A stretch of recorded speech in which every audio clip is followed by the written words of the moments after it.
What's going on, dudes and dudettes? Hello, everybody. So, having this mock draft season going on right before the draft. As of today, Thursday, it is going to be a week before the draft. So, less than 7 days already, or about 7 days. So, definitely getting very excited for that. Obviously, past week or so, I've been doing some mock drafts for my LA Chargers here. Going with a couple more mock drafts real quick today to see what players we can get. Obviously, a couple players in the later rounds that I've trusted more that we might be getting picked again, but let's see what we can mix up together. So with this first mock draft in round one, I have been going with the very talented linebacker who might be considered the number one linebacker in Devin Lloyd from Utah. I believe he won that top thing. I forget if it was him or Nakobe Dean won like the top linebacker in college this last season, and he was just one of the better players, if not the best player in the Pac-12, especially on the defensive side. So this guy is definitely I don't know if he's once in a generation type of linebacker, but he used to play safety, so that definitely has helped him since he got bigger and is now able to play in the middle of the defense. I know some mock drafts have him even falling to New England behind the Chargers, which would be just not fair if somehow the NFL allowed this guy to fall to New England. So I'm only picking him up here just so that doesn't happen officially, but you know, this is a mock draft, so we'll see. But the Chargers definitely need a solid linebacker, especially starting linebacker for them in the middle, and this guy is one of the better ones out there, so definitely a good pickup.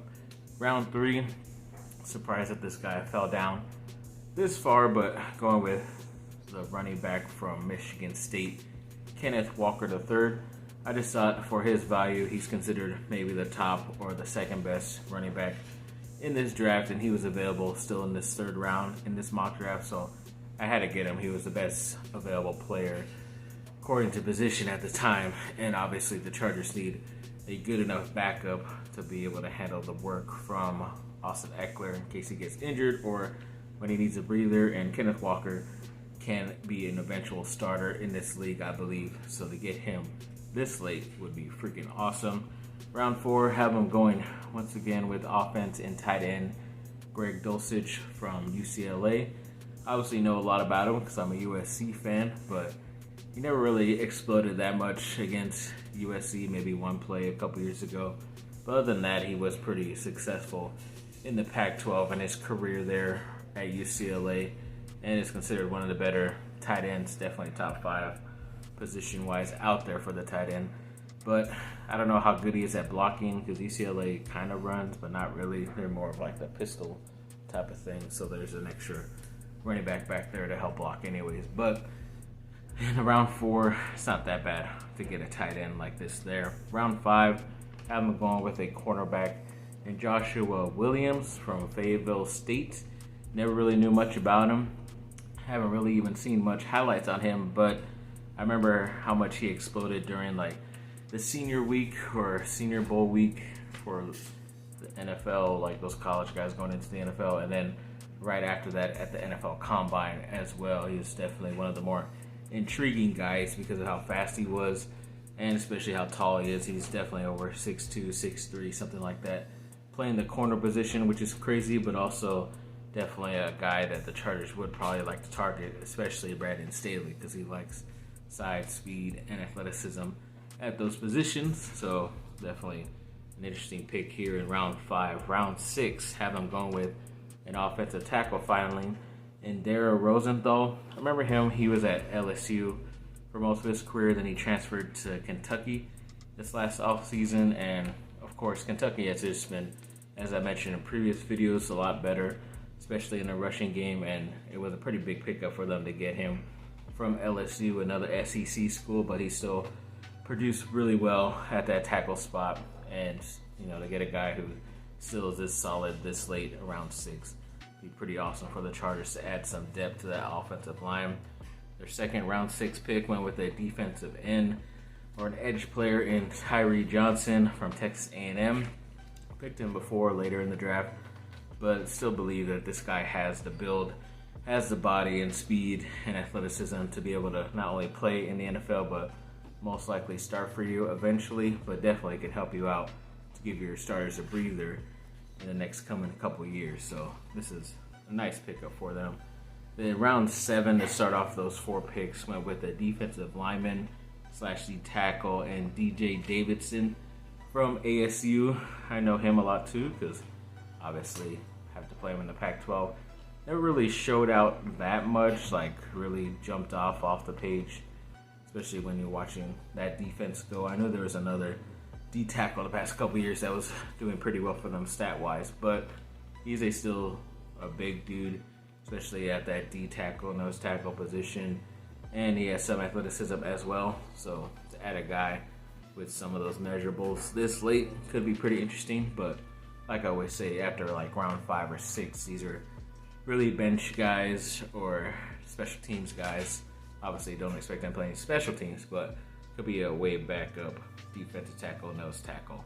Round 7, have them going with their second offensive lineman in Dawson Deaton from Texas Tech. Remember last video, I think he was a center, but they listed him as an interior offensive lineman, so I believe he could play both guard spots as well if needed, plus to have a backup for Corey Linsley. It's not a bad thing either. So I like this guy here late in the 7th round, or 3rd, 7th round pick. Have them going with a cornerback from ASU in Jack Jones, but of course I'm only going to put up the pictures of him when he was at USC because he is an ex-USC player. He's one of the top guys in high school and out of California when he did commit to USC, played well, had some type of legal thing. I think he was involved in like a semi-robbery on campus or something weird like that. So of course he's going to be able to go to ASU without facing really any penalties because he's able to get in there with a pretty much low GPA, and they kind of just take whoever. That's why they're kind of in trouble right now as of recruiting wise anyways. So but yeah, so overall athletic wise and potential wise, he can be a backup for you. This is more of like definitely a special teams play here, but overall I think he could be a way backup just because of his athleticism, and he did have a couple interceptions at both places as well. Round 7, the final pick of this mock draft, have him going with a wide receiver from Miami in Charleston Rambo. Talked about him as well, where he's just a big guy to play inside or outside. Definitely has the good athleticism because he is from an SEC school in Georgia when he transferred to Miami. Miami's offense never really got going, but this guy has the athleticism, especially on the outside, to play in the NFL, in my opinion. And overall, this is just a pick to end this mock draft. So could have went with anybody, but decided to go with him because he was the more highly rated player left on the mock draft. So there you go, to end Devin Lloyd's round 1 mock draft. That's how I see it shaping up. So we'll see how the draft goes. If the Chargers end up going with a linebacker and Devin Lloyd to start off the draft, but we'll see. Now to get down to the next mock draft, have them going in the 1st round with an interior offensive lineman and Zion Johnson, who is a guy who I really liked last year. I thought he was going to end up coming out to the draft, but I think he would have been maybe a 3rd or 4th round pick at the time, but surprisingly he went back 1 year and it worked out for him because now he's considered a late 1st, definitely 2nd round pick in these drafts that I've seen a lot. And the Chargers really need a help, they really need help on the right tackle spot, but if you can shore up that inside as well, whether it's running or throwing the ball, I think that's a good pickup. They could probably get this guy if they traded down as well a couple spots, but I don't really like doing trades all that much. But yes, this is a pretty good overall pick, a guy who I've liked very well. So going in the 1st round, I don't mind this at all. I don't know officially if he can play the right tackle position, but if he can, that'd be an even more of a bonus for the Chargers. Round 3, have him going with a wide receiver and Calvin Austin III from Memphis, who really was never available in these mock drafts, but surprising was this time, and went for it just because I know he's definitely a speedster.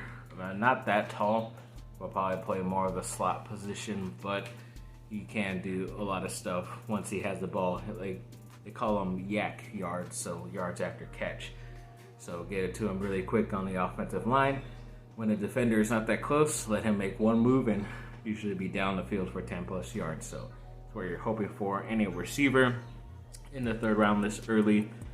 Round 4, I have him going with a cornerback from Alabama in Jalen Armour Davis. I don't really remember him as much. I know he's been talked about a lot. He's still pretty talented just because you gotta always trust the cornerbacks and safeties at Alabama a little bit more on the defensive side, just because that's where Nick Saban coaches more aggressively, because he was an ex-player at that type of position, so he coaches them a little bit harder. But this guy is still pretty solid. I think I like his teammate better, Josh Jobe, but to get some guy from a pedigree type of school in Alabama like that this late be pretty nice in the 4th round. Round 5, have him going with a tight end, Greg Dulcich, like we picked him in the last one. A round before, somehow he was available in the 5th round, so maybe that's kind of where his sweet spot is, 4th or 5th round. But as I mentioned in the last mock draft, just the athletic type of tight end that Justin Herbert will play very well with. Don't know if he's going to be that great in the blocking game, but that's why they have other tight ends on the roster to be able to do that for them if they need it. Round 6, have them going with a running back, finally in Pierre Strong Jr.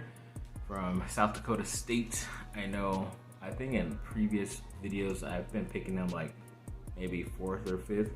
This was really interesting that he fell all the way to our first 6th pick, but overall I still believe in this guy, especially in his playmaking ability down the field, to be able to break one run off and get huge yards, 20 plus yard run here and there, be able to, because he's a bigger guy, so be able to score down in the end zone if you need him. So hopefully he would be available in the 6th, our second 6th round pick. Having going with an offensive tackle out of Indiana, Caleb Jones. I don't really know much about him, but Indiana has been a lot better the past couple years, especially at getting guys drafted and overall their team success. So not that bad of a get here this late in the draft to go after a tackle who was probably a project, but overall could help out with depth on the reserve spot. Round 7, have them finally going with the safety in Kobe Harvell-Peel from Oklahoma State. Always tough to trust a defender from the Big 12 because a lot of times they don't really play that much defense in the Big 12. It's either they don't play defense or their defense isn't good enough, or the offenses are just too good. I don't know. It's kind of hard just because I don't really see that many Big 12 guys blowing it up in the NFL, either on offense. So I think it's kind of a mix of both, where the offenses are pretty solid just because they throw a lot, and then the defenses just get tired because of how many plays they have to deal with. So I think he has a bigger body, so he could play down in the box for you or at the linebacker position, in my opinion.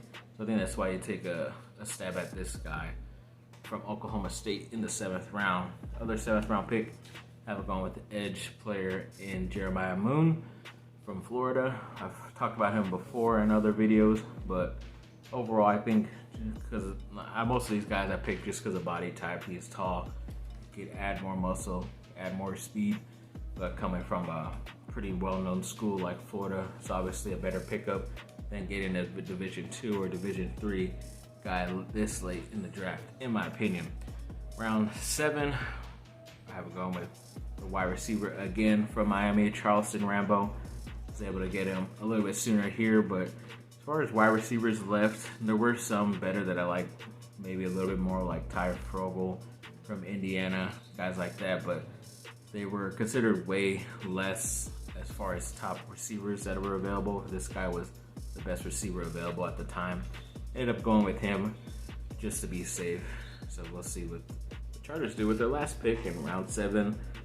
Defensive end they go with from Texas A&M, Tyree Johnson. I've talked about him just recently before too, and surprisingly, I picked him in the round 6 in the mock draft right before, and then this one I was able to pick him in the 7th round pick. So maybe could be selected 6th or 7th, depending on who likes him and who doesn't. But like I said, definitely the type of body like a Jeremiah Moon who you could work with. A lot of speed, obviously coming from the SEC. He's definitely very talented, always going against talent as well. So hopefully it made him better, and just taking a stab right here in the 7th round. So we'll see what happens. So yes, thanks for watching, people. Like, subscribe, comment down below. Let me know what y'all think.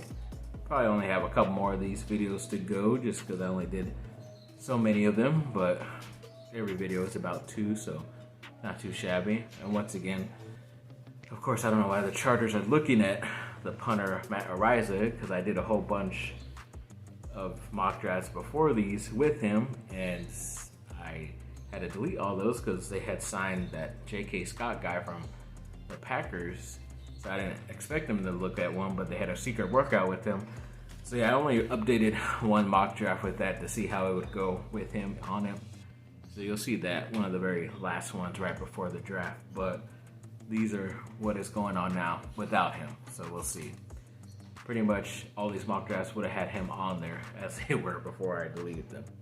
So yes, like I said, thanks for watching, and have a great rest of your day. Bye.